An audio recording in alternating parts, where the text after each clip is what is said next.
So, just to be 100% clear, there are way more opportunities in this life for you to make bad decisions, for you to be reckless, and for you to be insouciant, for you to be nonchalant about your purpose, for you to be an escapist, for you to be distracted, than there are for you to go after the gut purpose and vision that you have. Now, bear with me. I'm not saying that it's not possible to do the thing that you were created to do.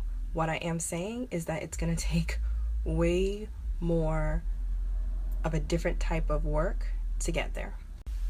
There is literally more equipment available to people who want to lead irresponsible, forgetful, reckless lives than there ever will be for someone who's like, there's something that I was born to do, and I'm going to navigate, create, design, cultivate, withdraw, get quiet, and hone in on that thing so I can make that thing come to pass.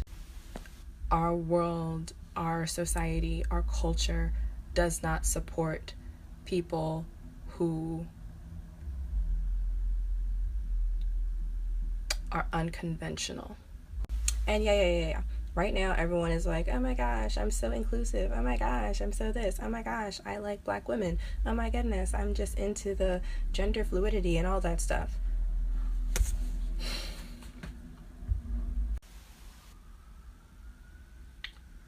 You have to be willing to endure the strength and the grit that it takes to be yourself when it's not in style. You have to be willing to put in work for who you are when that type of work is not being rewarded or paid. Because the truth is that what you're doing right now, maybe no one in the world is doing it. Maybe no one even cares. Maybe people are saying, okay, that's just, why would you even do that?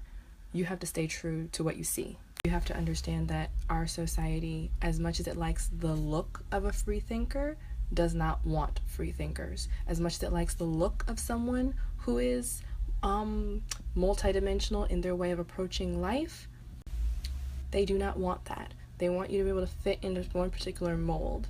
Okay? So sometimes we have to ask ourselves when we're looking at what's in right now, am I looking at something that's different, or am I just looking at a new mold? Don't ever be shocked that there is not support for whatever it is you're trying to do. Don't be shocked and appalled and awed that there's not something available to help you get to where you see yourself being. There's quite often a divide between what the vision that we have and where we are. And the engineering part of the soulful journey is that we not only make the map to get to the place, to that, that edge of the cliff between where you see yourself and where you are, but we also build the bridge to get to that place.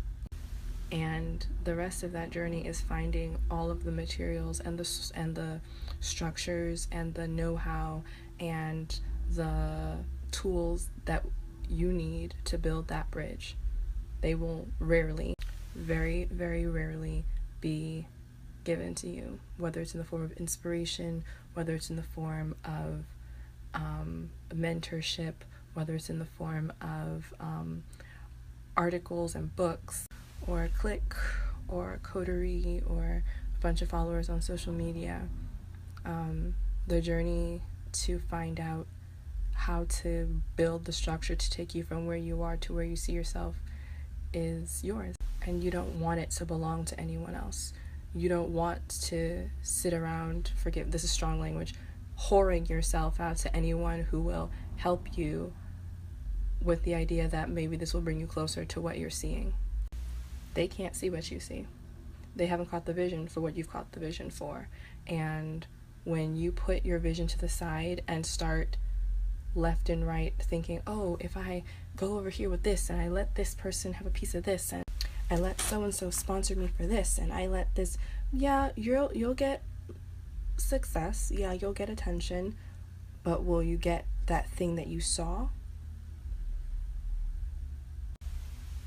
the original vision that you caught that made you say, I need to start going in this direction. Never lose sight of that. And never think that you can buy and pawn and sell and trade and whore your way into moving towards the direction that you see yourself going. Because the direction that you see yourself going and the direction that these people see that they can pull you into that will help them are not the same. Your trajectory is so valuable. And if you don't think that people are trying to buy their way into your orbit, if you don't think that there are people who are literally like, if I can distract her long enough, she can make me such and such while I get to where I want to go, they're not thinking about helping you get to that original, that place that you see. You know, they're thinking, how can I use her trajectory as elasticity from my own? Don't give away that elasticity. Don't give away that pull, that tension that you have to build that thing that you've seen. Don't sell your orbit. Don't pawn your trajectory. Once people see the amount of energy and the level of thought that you're willing to give to what you're seeing, they're going to try to cash in on it. Just be guarded and be prepared to say no, even when it makes you look crazy, even when it makes you look like you're not grinding hard enough, even when it makes you look like you don't believe in yourself. Stay true to what you've seen.